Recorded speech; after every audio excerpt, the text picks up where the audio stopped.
Hey, it's Crumbs. You're lost? How do you not know where you are? It's Thorin's channel.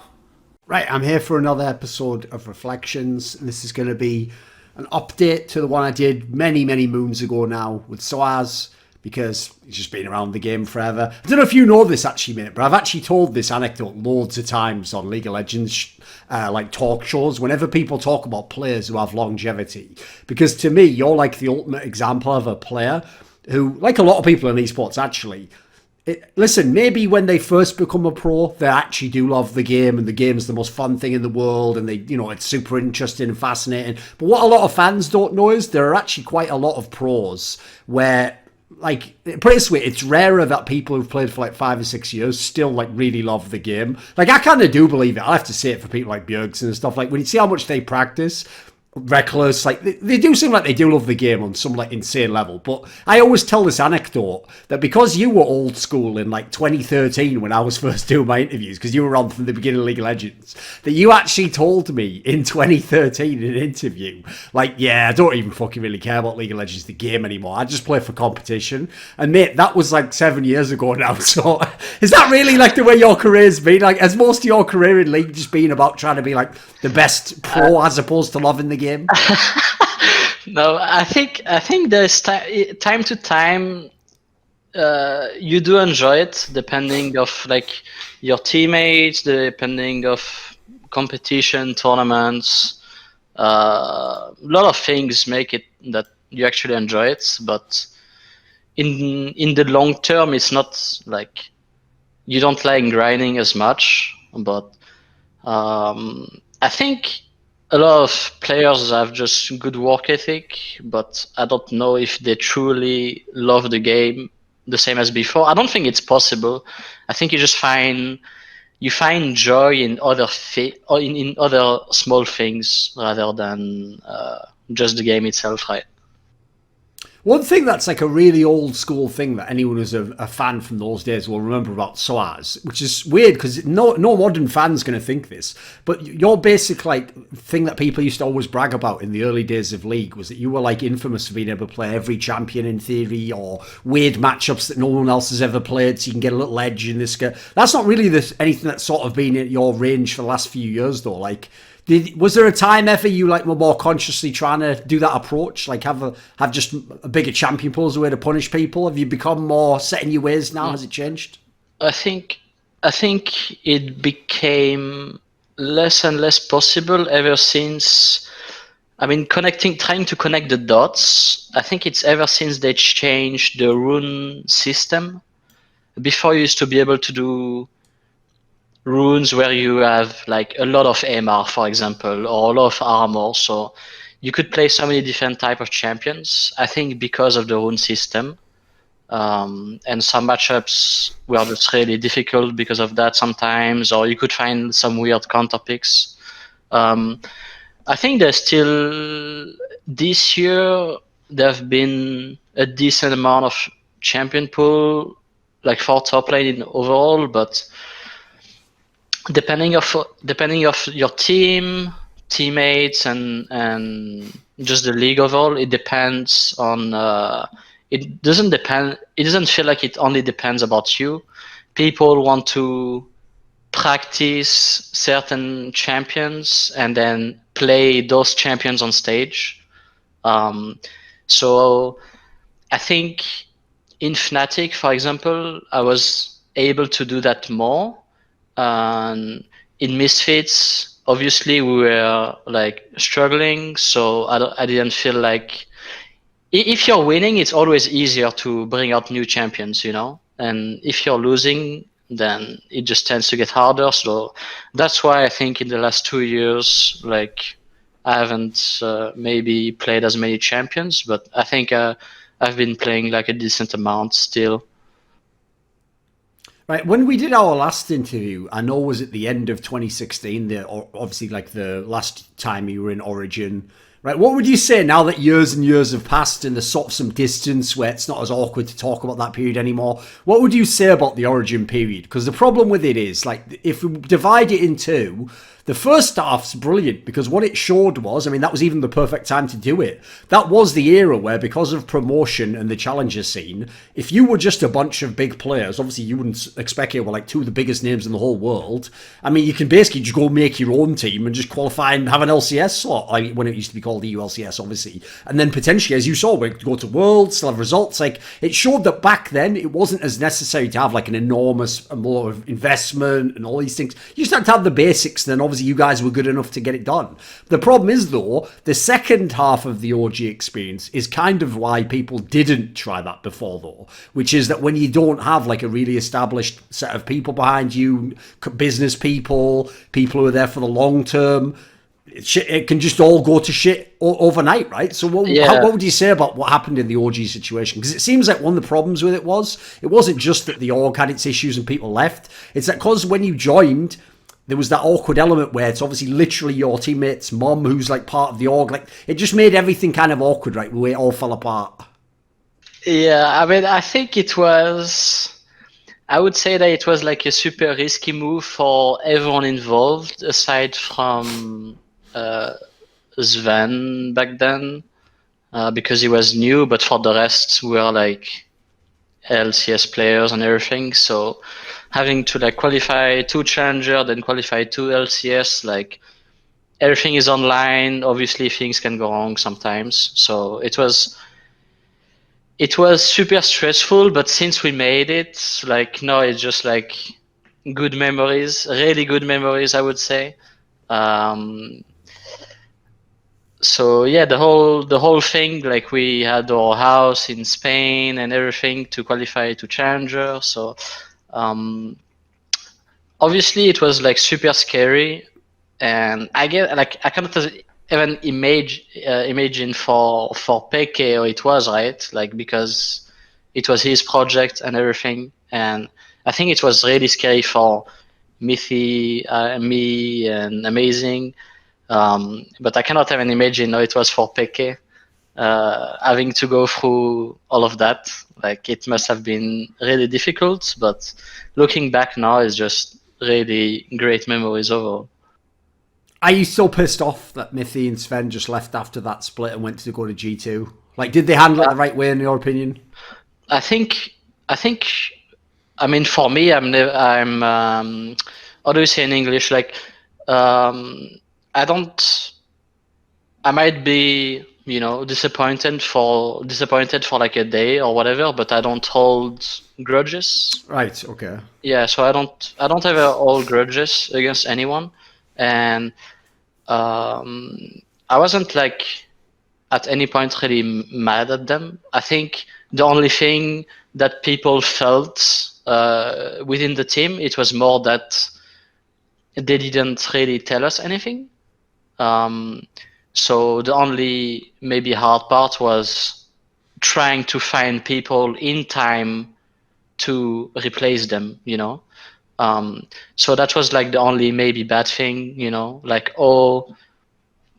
it basically happened, but there wasn't ever like a bad tension or anything between me and Sven or me and Mithy, really, Right, one thing, I don't know if you're aware of this, right, but over the years when I've had all these like epic debates I've had on all my shows, like the fucking Froggen versus Expecke wars and shit back in the day, Rekkles versus Forgiven, the other classic one, of course. Whenever I've had these discussions, right, one of the classic angles that people always take to try and tell me that like Expecke is better than Froggen or whatever is, instead of just talking about the game, right, they go with like weird external angles, like, well, the reason why, Expecke had better teammates, because obviously that would be my angle to like even it up, They'd be like, well, the reason he had better teammates, though, is because he was such a great person, he attracted the right people to him, and he won them over, right? Obviously, people will forget there was this weird period when, actually, it was very briefly, but Forgiven was on OG with sOAZ and Expecke in theory. So I want to ask this question, right? I'm going to make it a funny version.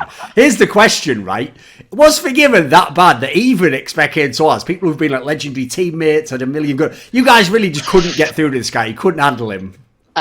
So in OG, I mean, I never had any like bad issues with Forgiven myself. I think we had some like disagreements like anyone, in other games should be played. Back then it was still lane swap as well. Yes. So Forgiven had like tendencies in lane swap to like take an extra wave and die sometimes and things like that, So there's some like disagreements in how lane swap should be played or things like that. But it's normal, it happens. I think the only maybe bad part was the name of the support? I forgot. Hybrid. Hybrid. So it was only between Forgiven and Hybrid. A lot of disagreements and things like that. And aside of that, yeah, it was not like as I said, like since they left, like we had to bring pieces, and I don't think we did it the right way. But I don't think it was like that bad as maybe people think or whatever. I mean, for me, I didn't have like that many issues with him. So yeah, it was not too bad. It was just between him and Hybrid, a lot of disagreements, a lot of conflict in how they want to play, what they should say to each other, what not, like they didn't have like a good synergy, I guess.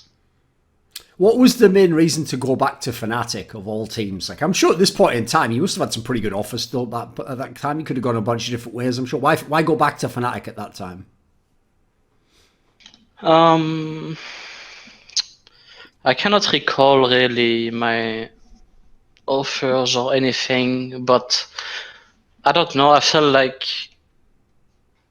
in the past, I mean, I've been in FNATIC and it was always like successful, and every time, even when, sometimes we had like some rough period of time, like a month or two or whatever, we always managed to bounce back, regardless of our issues. Like maybe, for example, people don't understand that regardless of how much you're winning, you still have like the same amount of issues. You tend to think that they are smaller, but they still have like an insane amount of issues. And in FNATIC, it felt like players were always so driven to win that they always walk through those issues. Right. And in some of the other teams, those issues just overtake like team chemistry and things like that. And in FNATIC, for example, we had issues, but outside of the game, we always hang out, talk to each other. There's no real problem. So sometimes it was heated arguments and whatnot, but at the end of the day, like we always did our best to make it work. And I think that's one of the reasons why I tend to go back towards that, because I maybe knew that it was something for me, and I think that I would be successful in that. So obviously, when you came to this team, like the only existing teammate you had was obviously Rekkles from the old days. But then it was when they did this brand new lineup. It was actually where obviously your former OG coach Nico the Pico took over, and he brought in Brox and Caps, people he'd obviously like scouted or whatever the fuck they were playing. Right? What was it like to play with like young Caps? Because everyone now knows like how good he is now, but when he first came in, he was fucking raw. Come on, you gotta have some stories. I have one story, man. I have one story, and it's the funniest thing ever. So we didn't even started to practice, okay? We didn't started one game of practice. I mean, I'm playing a solo queue. There's Caps in my team. He's playing Talon, I think he was playing Talon. I don't remember, but he was like, I was playing top, he was playing mid, he was playing Talon, and he was like really inting in my team. And we didn't play one script together, but I met him like a few games before that and stuff like this, and I think he was like 06, 07 or whatever, and then he was just rage splitting the entire game, and I think he ended up like, I don't know, maybe like 0-18, 1-18, and he just kept on dying, and it was like, I was so pissed, and I was like laughing at the same time because he was not too far from me, you know, and it was, yeah, it was an experience, you know, to have that like just before starting to practice. So, but overall with caps after that, I think, how do I put it? There is a lot of I don't know if this is the correct way to phrase it, but growing pains.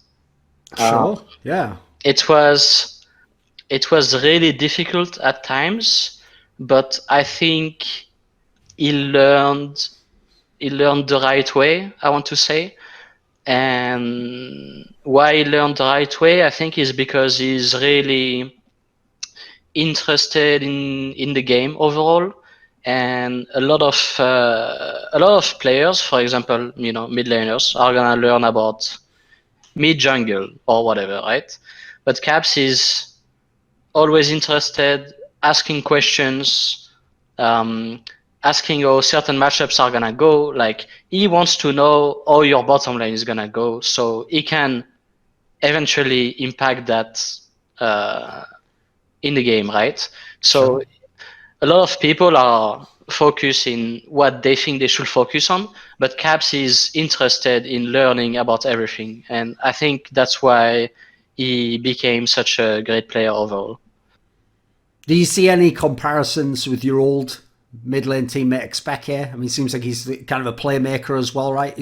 Just a guy who's just doesn't even have to almost be a leader, just influential. People follow him, do what he wants. Um, yeah, for sure. Caps also like bring people together. Like, he's always like in a good mood and everything. So he brings people together in a different way than Peke. But for sure, Peke was a bit the same. Much more different play style, I want to say, but they are in the same way. Peke was also interested in like in trying to impact other things than just his lane, and I think that's how everyone should view the game, honestly, regardless of position. Um, but yeah, a lot of similarities, even though their early game playstyle was a bit different. Yeah, yeah.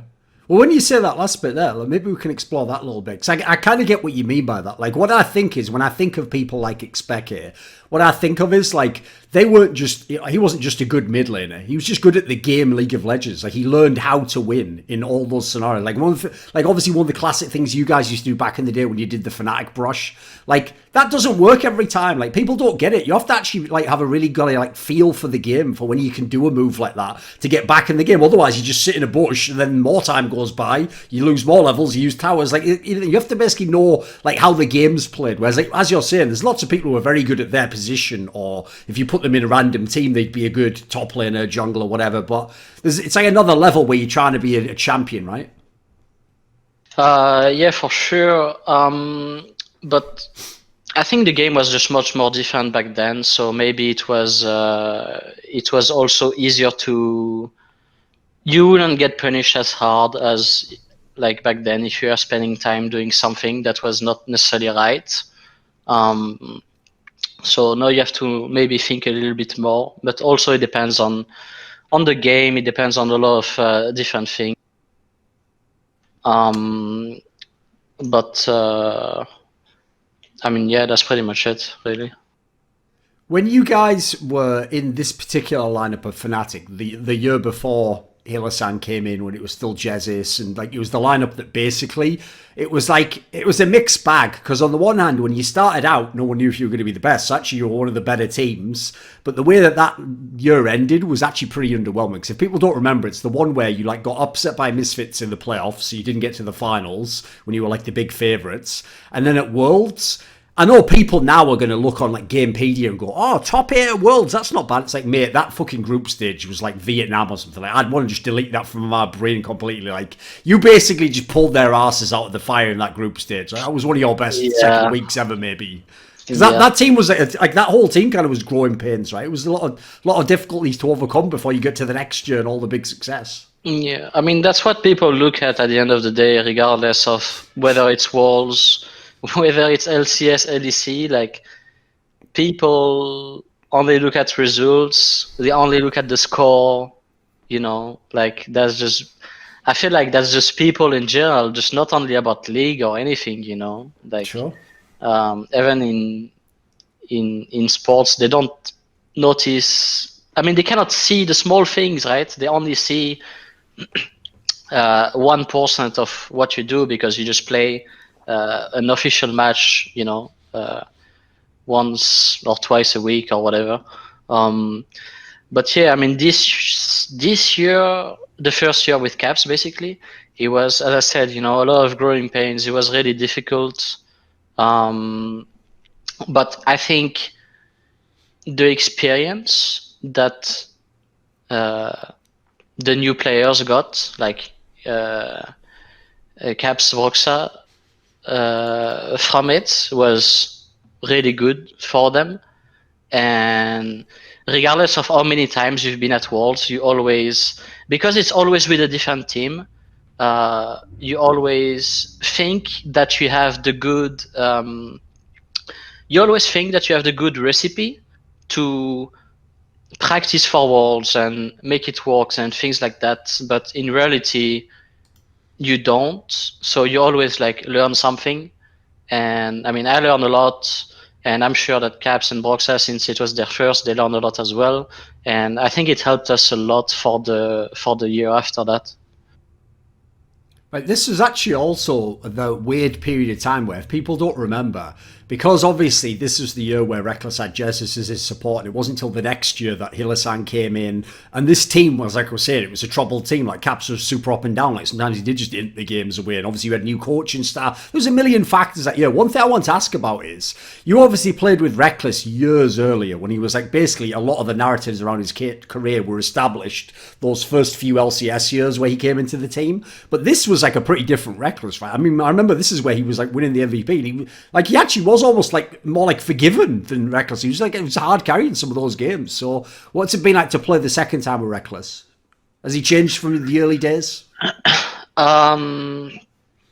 It changed a bit. I think it changed throughout the years. At first, I want to say he was, since he was like discovering everything, and we had such a good team chemistry when he came in.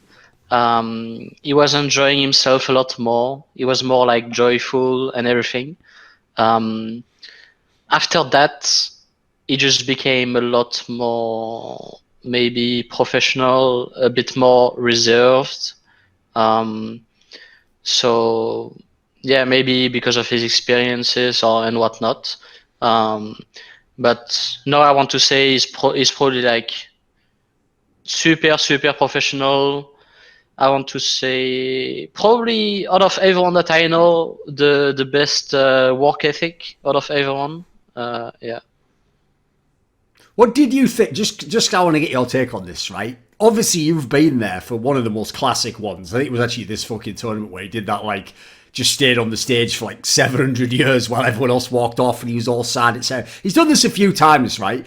The problem is, I always say it as a joke on talk shows. It also looks really bad because you're like famously one of the people who sort of doesn't get fazed by stuff like that. So you're just like, all right, well, the game's over. Say I'm off then. And so it's like the contrast of him just sitting there like destroyed while you're like, oh, what time is it? Like 5:05. Let's see. Is the kebab shop open? Like you're just like leaving the venue already. Like, what did you actually think? Can you explain some of that to people? Like, what is he?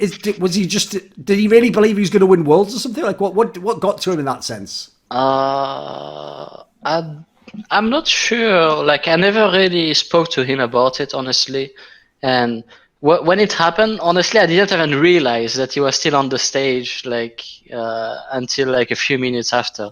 But yeah, I think at first I didn't really understand, and I don't think anyone really, as you said, like for us, like, okay, we lost, it fucking sucks, but whatever, just go next. And um, so I never really spoke to him about it, honestly. So I cannot say what went through his, mind, or why he was so, disappointed.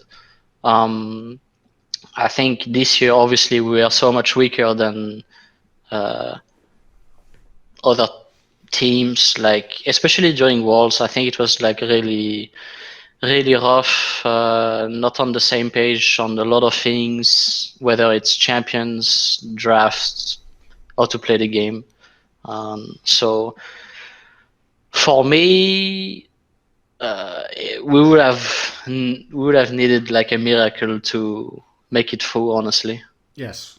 What about for your side then? Because as you said, that's obviously a very famous thing. A lot of teammates of Rekkles have said, like, a great work ethic. I mean, I think that was even the reason he left FNATIC in the first place, was he thought that the guys in Alliance had like the super duper work ethic and you guys were all slackers. We all know the old stories. But what about you then?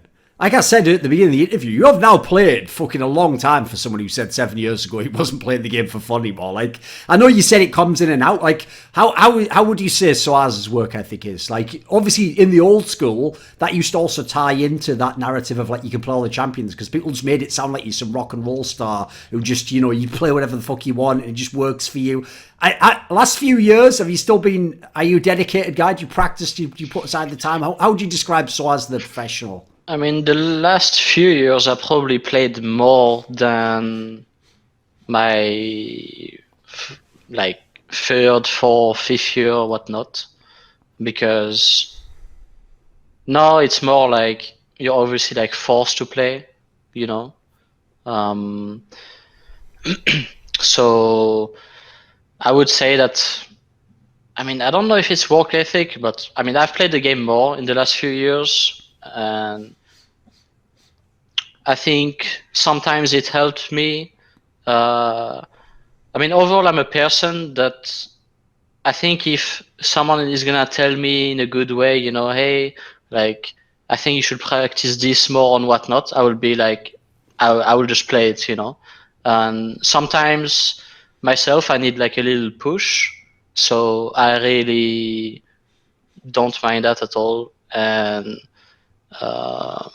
as long as it's in like a good way, obviously. But I think, yeah, the last few years in my teams I've played more than before. So it depends, like, on variation week to week, day to day.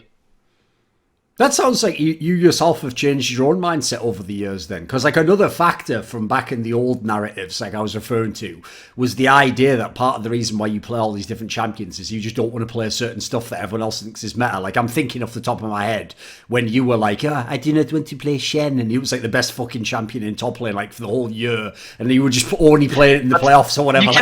You can see, I think you can see on my page or whatever. I think Shed is my most played champion ever. Probably is now, yeah. No, but that's the thing. The difference is back then, like I say, if you didn't want to play something, even if it was strong, you're like, well, fuck it, there's other things I can play. But one of the things is you obviously became super famous years later, this time period, for all the dog champion angle of the notion that even if you didn't think it was a fun champion to play, if you know it should be played to help the team win, you did it, right? You kind of became your thing. I think, so, okay, Shen back then, before rework, he was a super strong champ. And I mean, for example, the dog champ meme was during the worlds that we were talking about, right? Yes. Like that, it was the worlds where group was really hard. As I was saying, our team was kind of shit. We had like a lot of issues, and obviously, I'm still gonna try to. I think so. What I always did is, regardless of what the issues are within our team, I'm always gonna pick the champion that I think fit best for what we have and against what they have, right? And so I played Shane, right? And I think I was just so pissed after of playing the champion because I felt like it was the best champ, but we couldn't make it work. So it was just hard to handle. But I mean, out of everyone, I don't mind playing anything. It's more that it needs to fit your team, right? And yeah, during those worlds, I think that we should probably just play more comfort and everything rather than what we think is best for team or whatever. Obviously, this is going to sound like a loaded question when I set it up like this, but since that year, like I said, like that Worlds was going terribly, and you were like one of the main reasons why the team even got out of groups and like actually looked half decent by the end.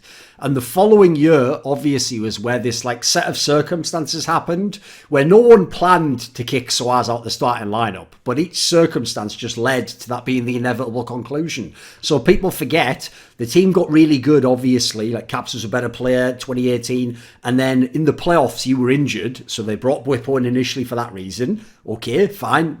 Win the championship, go to MSI. Then after that in the summer, if people don't remember, it's that you and Bwipo were playing because bizarrely it was the funnel meta and Rekkles just hadn't played anything except ADCs. So they put both of you in. You were actually winning a whole bunch of games in the LCS with the best team. Then it switched to like a normal ADC meta. So in came Rekkles again. And basically they just like made you like the sub essentially. Like you subbed some games, but it was mainly Bwipo, and then Worlds it was mainly Bwipo again. Like, even though, like I said, when you describe it like that, it's actually totally understandable. Like, no one was trying to fuck with you or whatever. It's just like, a guy got a break, he did well with it, then he got another chance to play and show his variety, and then for whatever reason at the end they chose to go with him. Still, if I was you, though, I'd feel a bit like, I don't know if betrayed might be too big a word, but I'd feel a bit pissed. Like, what the fuck? Like, what did I do wrong? Like, didn't I play well? Like, I didn't, this is all just bad luck.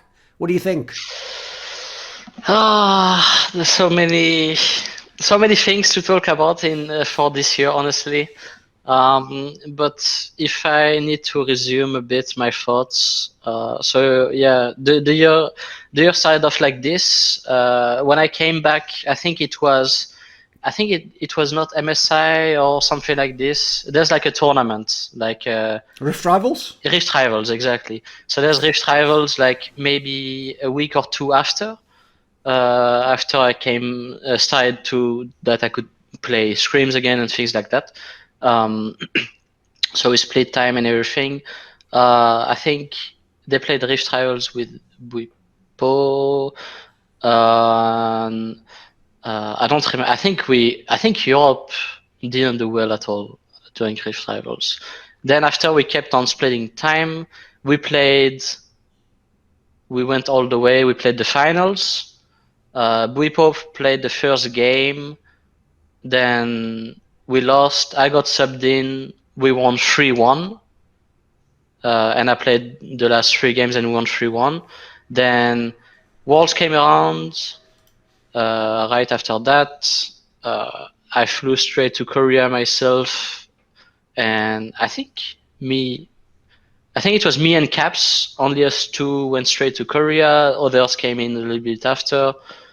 And we practice and everything.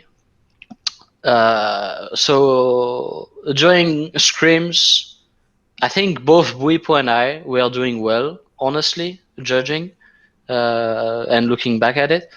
And so yeah, we had different styles, but in scrims it wasn't like one had like 20% win rate, the other one had like 80 or whatever. Right.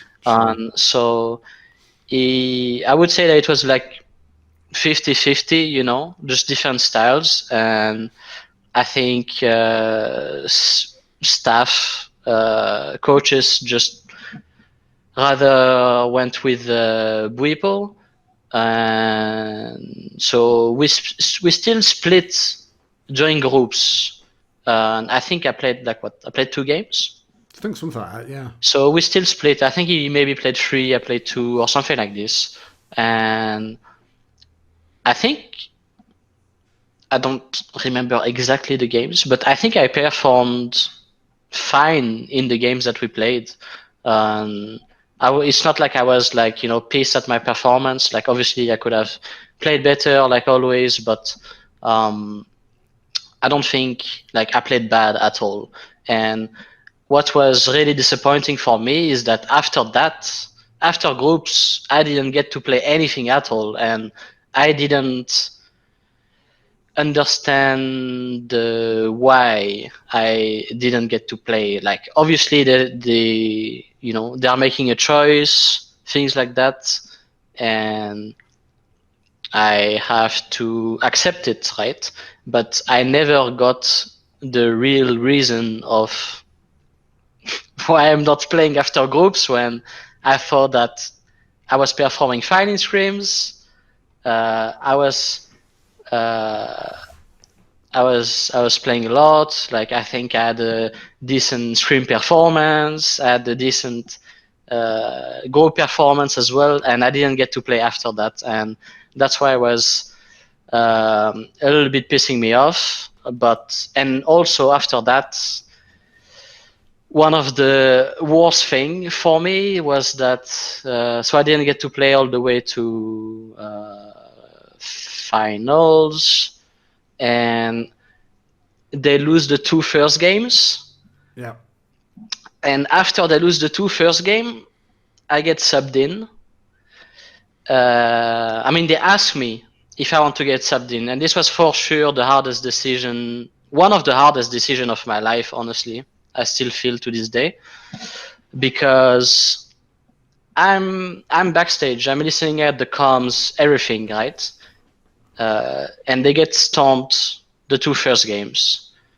After the second game, where they are getting stomped, like comms were silent, it was just not a good sign, right? They're giving up, maybe.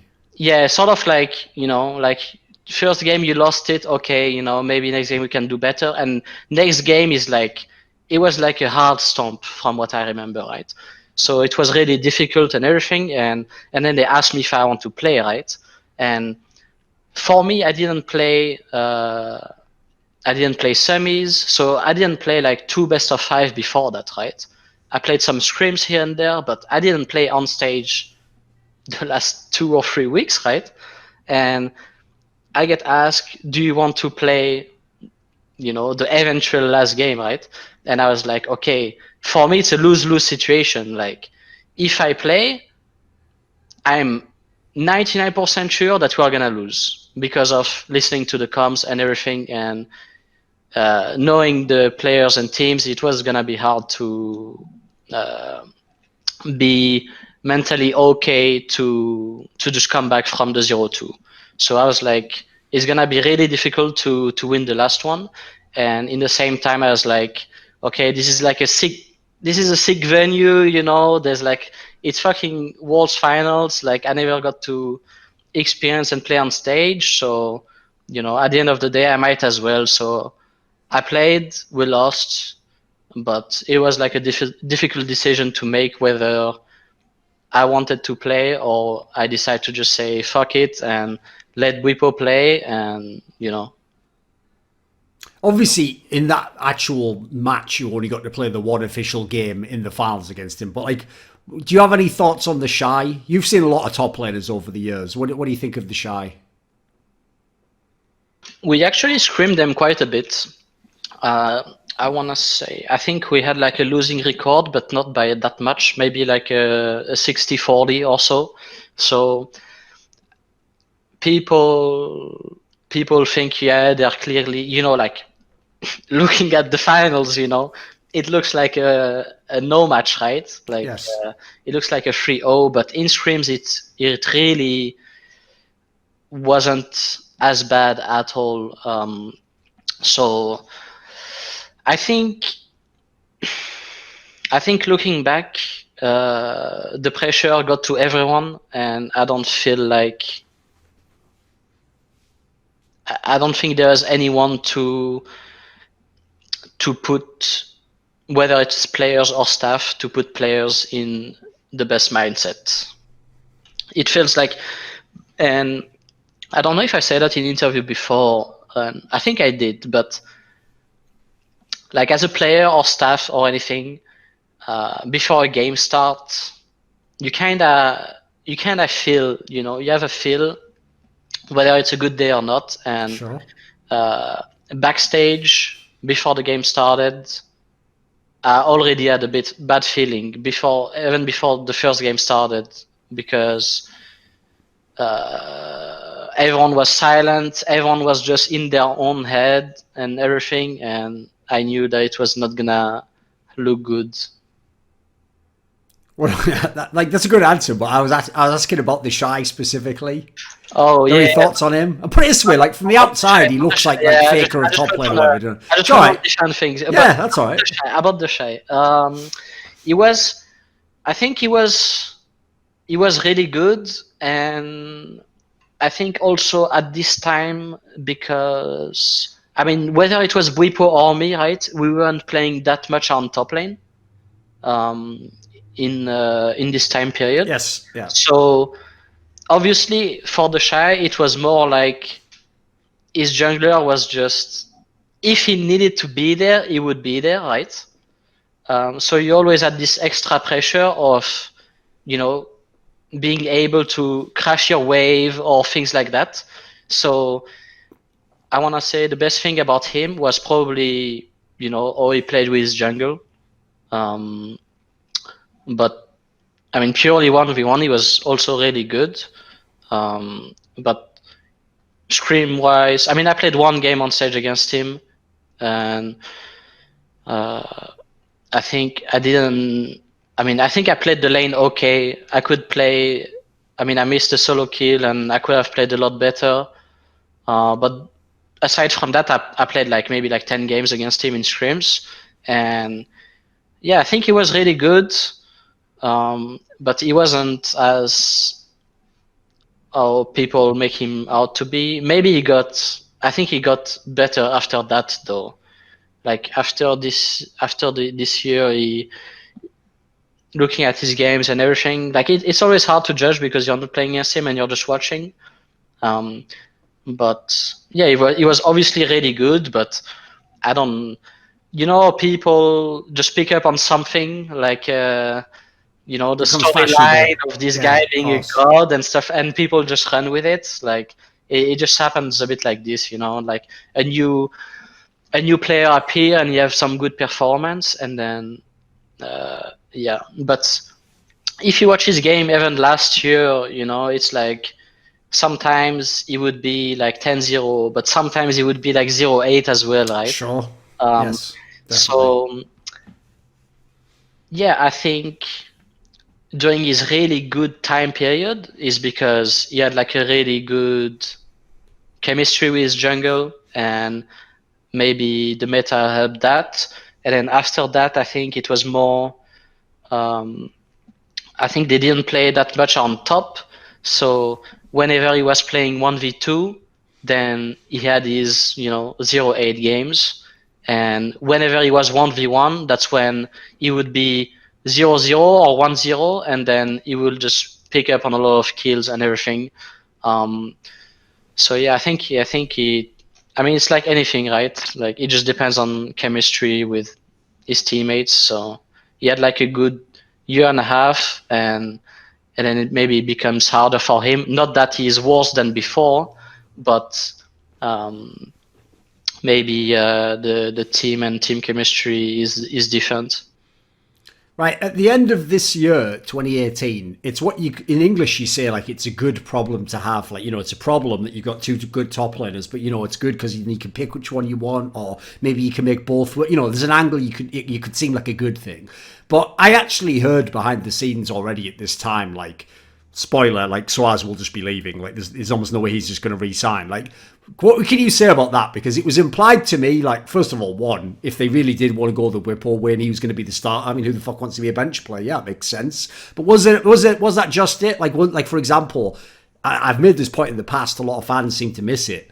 FNATIC has had a lot of great players in the FNATIC org, but they don't tend to sign players when they're enormous names for big money. It goes the other way. You know, you join the team, you become a good player for FNATIC, then you leave. Like, a lot of the big money moves are the opposite way. It's people, it's Hooney going to America, it's Featherven going somewhere, you know, it's not, they don't really have, like, if people don't know it, they're not poor, certainly, but they're not the most wealthy org in all of Europe. So, like, was there a world where you would have been in Season 9 FNATIC? Like, did you want to be at all? Were you always going to leave, do you think? I would have leave regardless, as long as it was the same staff back then, because as I said, you know, I think the staff like burned bridges with me and I burned bridges with them. So there's no way that we would be able to work together back then again. Because as I said, I didn't understand the reasons. They didn't tell me the exact reasons. So I kind of feel like betrayed back then.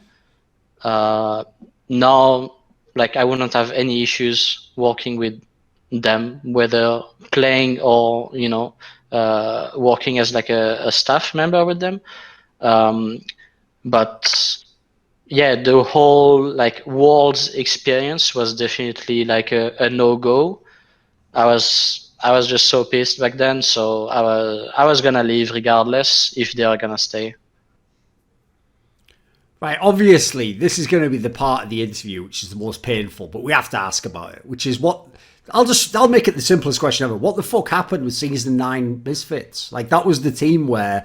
Like, listen, I do agree, like, maybe people oversold it by making it was like a super-duper team or whatever. Like, listen, it did have some good players, though, and it did look on paper like worst-case scenario. It's at least going to be a contender. That looked like the worst-case scenario, you know? So, what would you say to this? Because obviously this has been like a...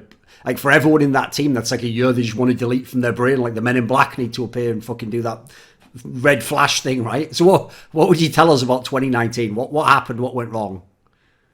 I think wrong... I want to say, like, the start was completely fine. I think we just lost track of what we should be doing, how to improve ourselves, just how to do it basically, and then it was just a fiasco. It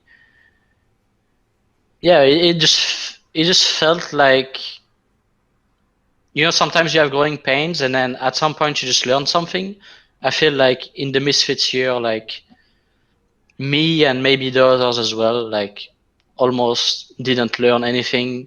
Lot of issues, like, I mean, there's issues in any other teams, but it was just we are just so bad at fixing the issues and working around it, basically. That's probably the main reason why it didn't end up working. Just didn't...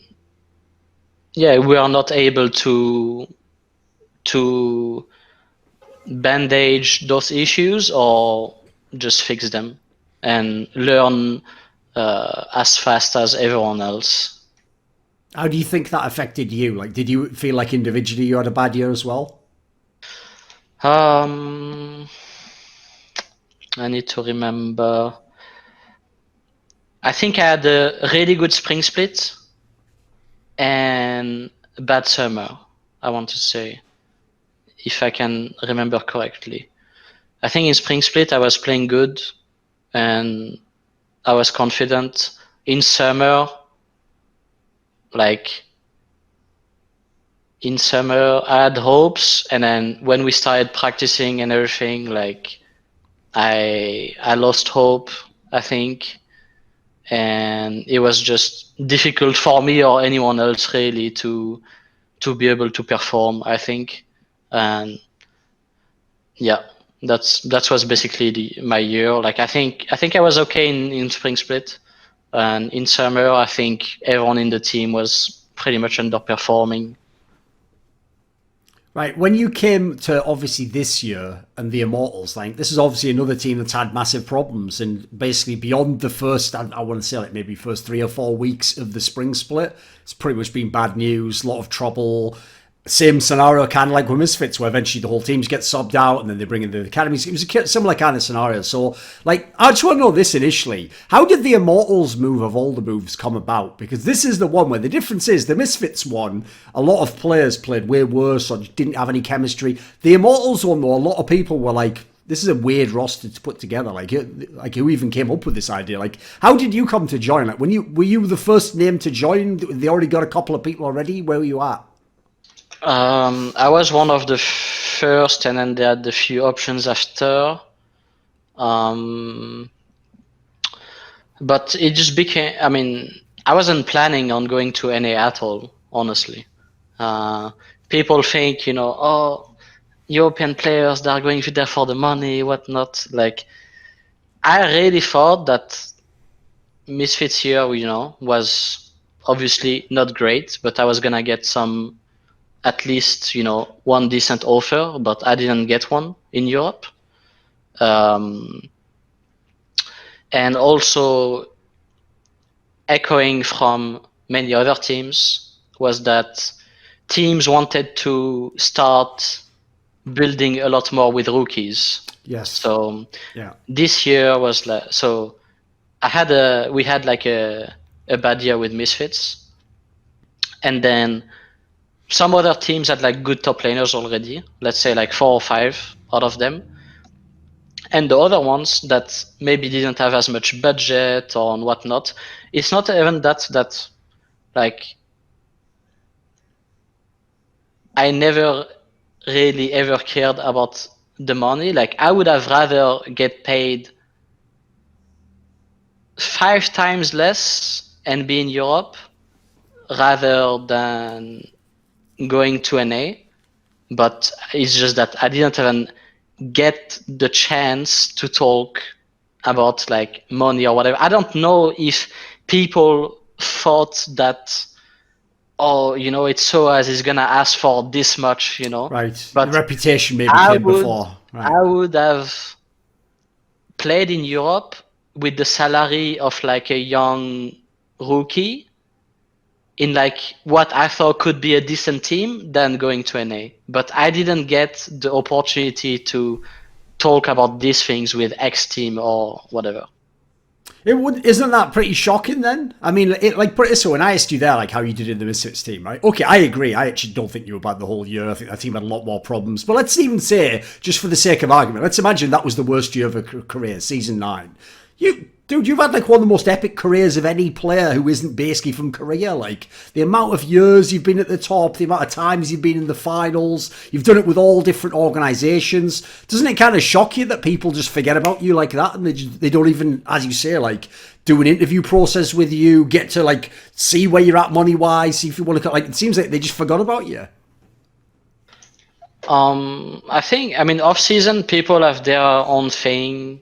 And as I said, sometimes they talk, but everything happens very fast. And yeah, as I said, like, I don't know if people maybe expected that I was gonna ask for like money or whatever. So I don't know what went wrong, like, I think that the year that I went I mean, this year, like, I could have been better than 5 or 6 top laners in Europe, but that's teams just rather went with rookies.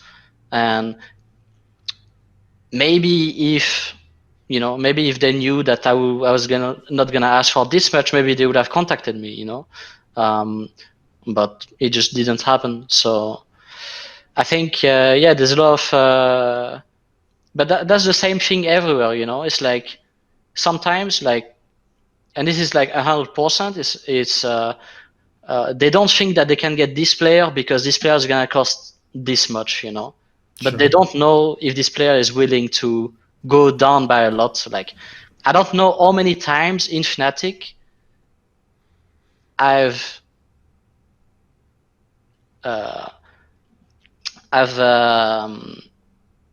how to say, like, got less money to play with, taking a pay cut. Just to be a successful in a successful team, you know. And Yes. it was the same in Origin, you know. People think that, like, honestly, out of every player, I feel like during my entire career, like, I've never cared about money, and I think, yeah, basically every year, like, I think I could have get more money if I was more greedy, you know, but I was just content with being in a good team, you know. How has that been then? Because, like, as I alluded to earlier, like, basically, with the exception of, like, not qualifying to Season 2 Worlds, like, aside from that, your career was amazing until the Misfits period. Like, every year, worst case scenario, you were at least contending for the title in Europe, or you were going to Worlds or MSI, all these competitions. It was just, like, it was standard every year for you. You were going to go to these competitions. How have you been able to handle having a couple of years where it's been terrible results and where people, I mean, like I say, some people probably already think they can forget about you and your career's over, right? So how have you been able to handle that? Well, basically, I just said that I was gonna take a break, right? Because the way I saw it after, so Misfits year, right? Then after that, I don't really get an offer from Europe, or at least a good one. Go to NA, even worse.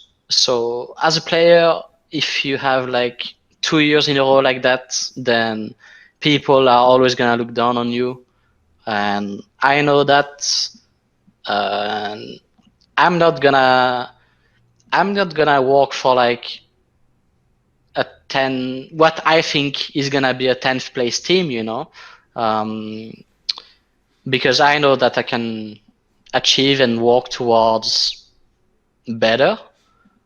Um, so I think it was just best for me, like, career choice, to take a step back, coach, see if I really miss do pro play and want to get back towards that, and mostly if I get the opportunity to go back towards that, and else if I'm just really interested in coaching, I will do that, which I think I could be, depending of, I always know about, I mean, I know about like the players coach side of things, right? I don't know how org to coaches side of things Sure. works. So that's gonna be the challenge for me, right? Um, but depending of the org and how much trust they might put in me, I think that I'm gonna do great as a coach for the players. And yeah, that's basically what was my thought process after 2 bad years. Like, I knew that I was not gonna get a good offer, so in instead of, you know, just maybe joining a 10th place team, or, you know, going somewhere else, like, I'd rather just go back to Europe where I think I belong, and why not just try something else? And is the plan, like, will you keep playing on the side and then you can potentially think about coming back as a player, or if things go well, you just become a coach and that's the rest of your career? I think it just gonna comes down depending on offers. Like, I'm already talking to a bunch of LEC teams, so it just depends on what's the offer, and mostly depending of free time, right? Um, I probably, so depending of what is my position and everything, I might have more or not free time, and if I do have it, then uh, I'm gonna be playing to keep up, and if I don't, then maybe I will just keep on coaching if I enjoy it. Yeah.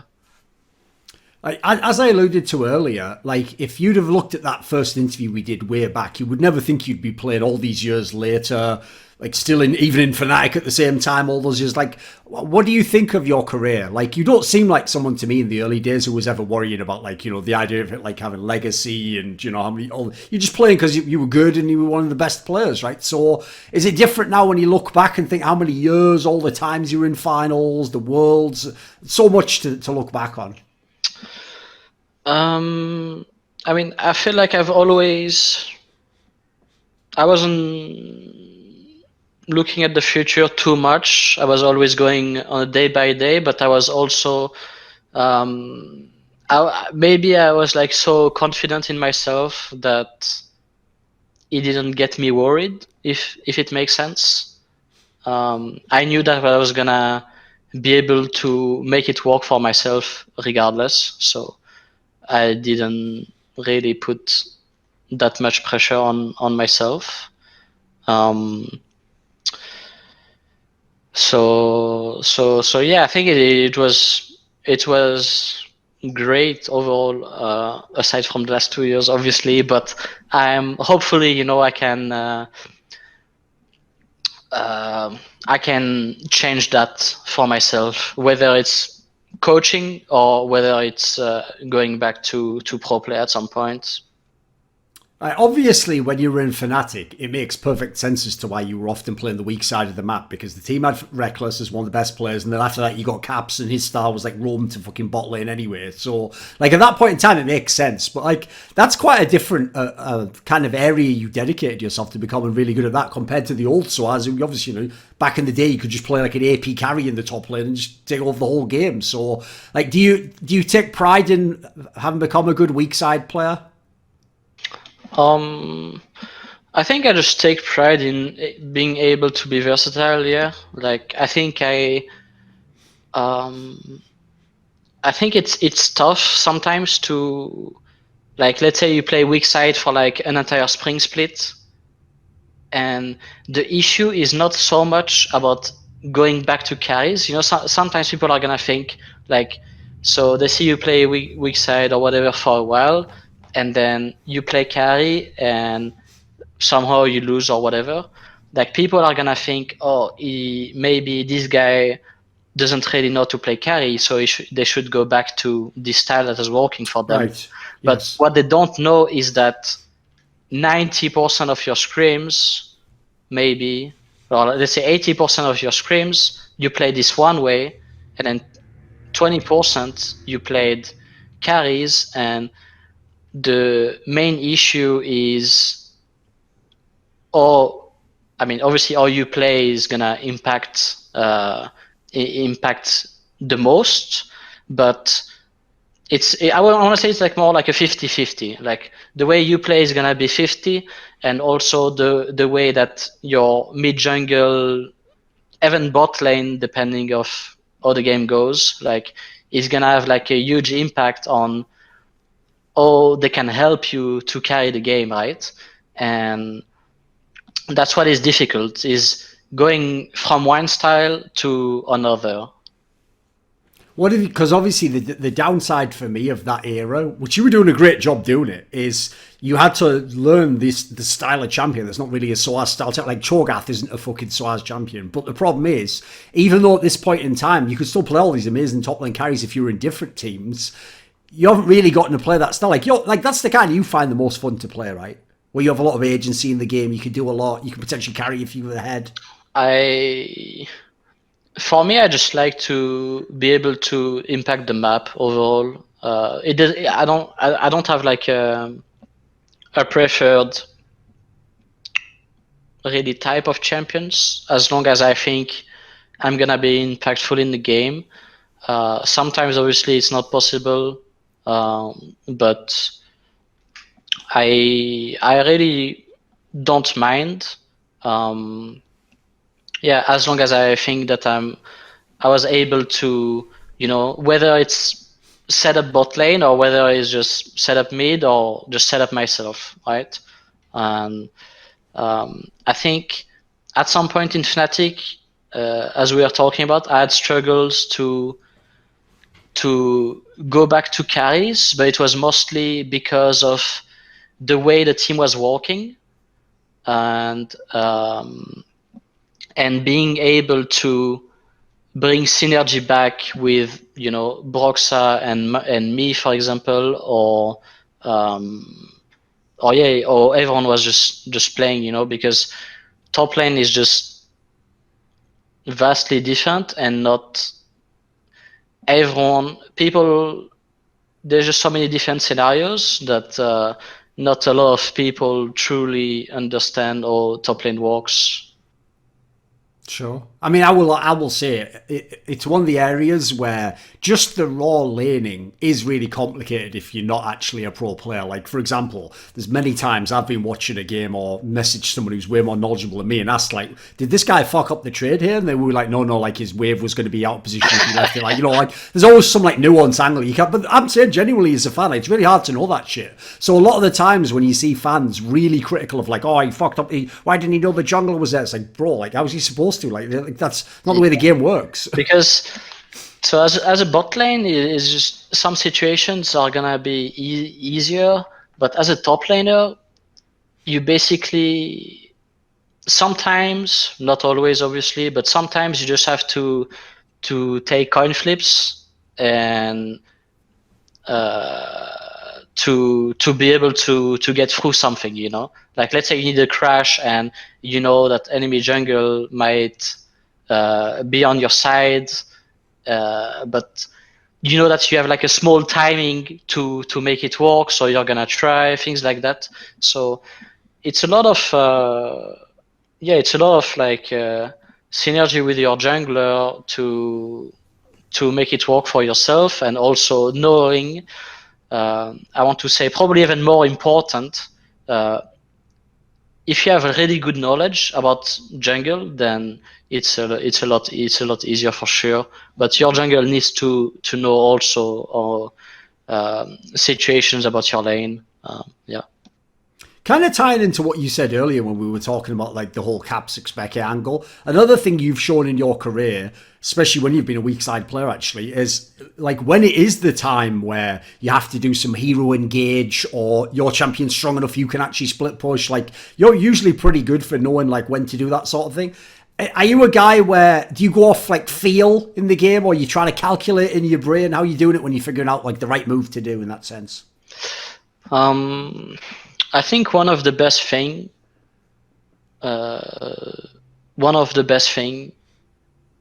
I'm sure maybe you can ask other players or whatever that played with or against me.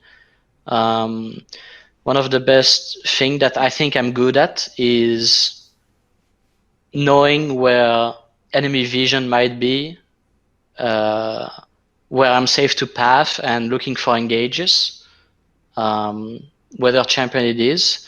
So always, sneaking up, finding a way to sneak up to get a good engage or things like that. That's what I think I'm probably best at, trying to keep track on where people have been, where they might have wards, most likely, things like that. So yeah. Does that just come from feel in the game? Does study help with any of that stuff? I mean, obviously you have to, keep playing the game and study it to know where are, certain ward spots and things like that. But it's a bit of both, I guess. What about, since you had such a long career, do you actually have any like specific goal that you still want to accomplish in the game? Might just be as simple as be a top player again, or whatever it could be. Like, for example, now that we live in the world from the last couple of years, where now it's not even impossible that like a European team does win worlds. Like obviously G2 could have done it last year, maybe. Is winning worlds like still a goal? Do you have goals like that still set in your mind? So yeah, that's a good question. So the year that me and Bwipo were splitting and we went all the way to the finals, even though I only played groups and one game in finals. Like we were still like splitting scrims here and there, and I had like a taste of okay, we can actually, because as I said, against IG and other great teams, we are not like too bad. So I had a taste of, okay, it's actually possible. Before that, every time around Worlds, we would have like. It always felt like there was one team that was always better, and during this year, like during Worlds, and even after that, I felt like it gave me motivation to think, okay, it's actually possible to do it. So I want to say right now that, yeah, I still believe that one day I'm gonna make it work to get there and win Worlds, whether it's playing or coaching. For me, it doesn't really matter, honestly. I think I just want to go back there and make it work. Since there's been so many years, and in League of Legends, the way it typically works is, every 1 to 2 years, you've got the off season coming up where you don't know if you're going to be on this team or another team. And everyone sort of gets a chance to rethink their career and don't want to keep playing. Like we said, you've played so many years. Was there ever actually a real off season where you were close to like quitting or just taking a split off or something like? Did you ever really think about just finishing your league career? I was thinking after Misfits, actually. I was contemplating whether I should be taking the year off, not go to NA, because obviously it was gonna be. I knew it was gonna be a fucking coin toss, like whether let's say I make like a decent year in NA, people are gonna be like, yeah, but he's playing in NA, right? Sure. And if I have a shit year in NA, then it's gonna be fucking over, right? So I was thinking maybe I just take at least spring split off and then maybe try to join a team for summer, because teams always implode and maybe they're gonna want a new top laner, whatnot.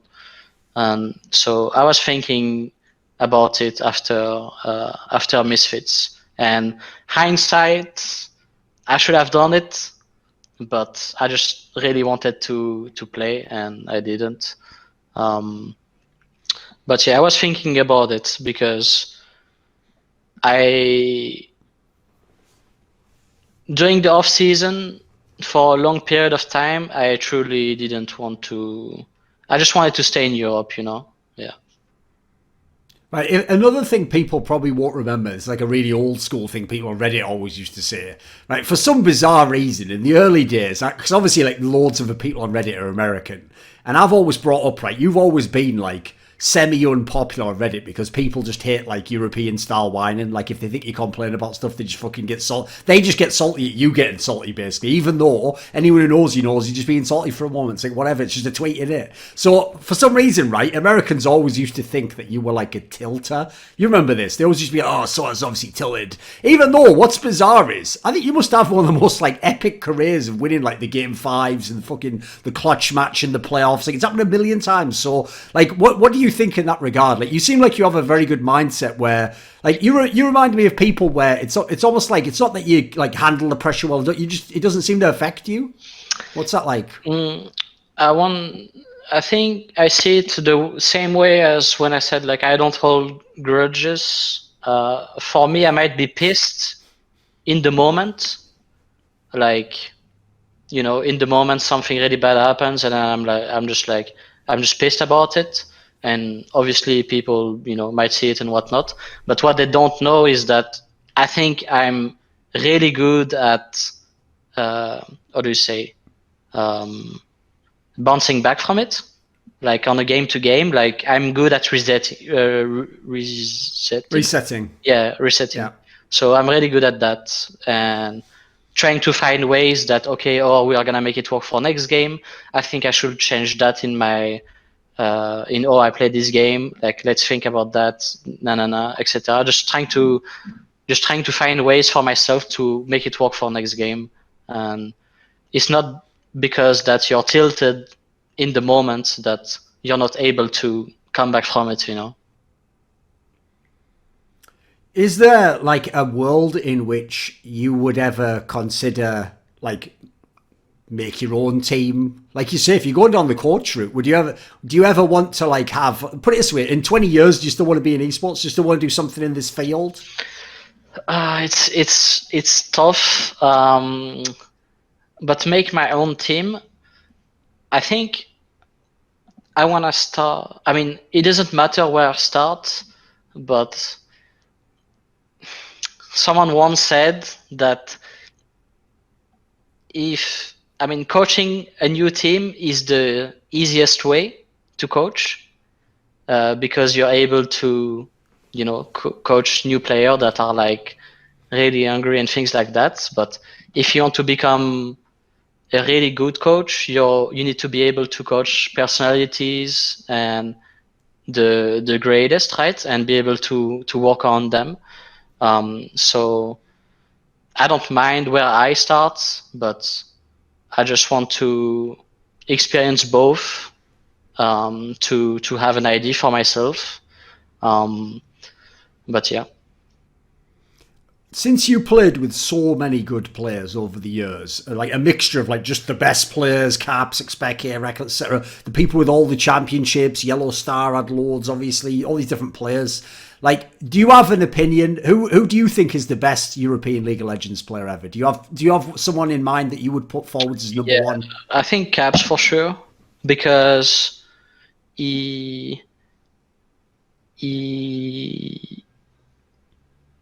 I think he's the same way as like some players, like for example me, PK, and stuff like this, in a way that he's really interested about everything, but he's also like on an individual level, I think he's better than us.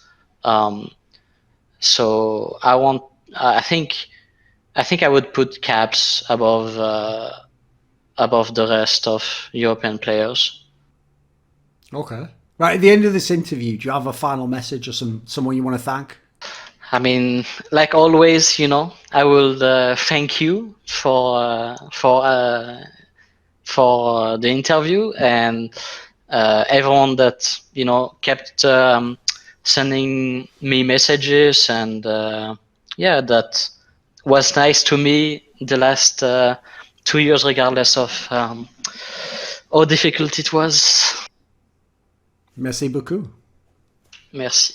This video was kindly supported by Dean Tanglis, Pronogo, Alexander Rao, Andreas Krocknies, Eric Hillerstad, Hades, J-Dubs, the Puyallup Tribe, Tobias Bernasconi, Vatrisam, Zinged, James Peterson, and as always, a special thanks goes out to my boy Jerky's Minion.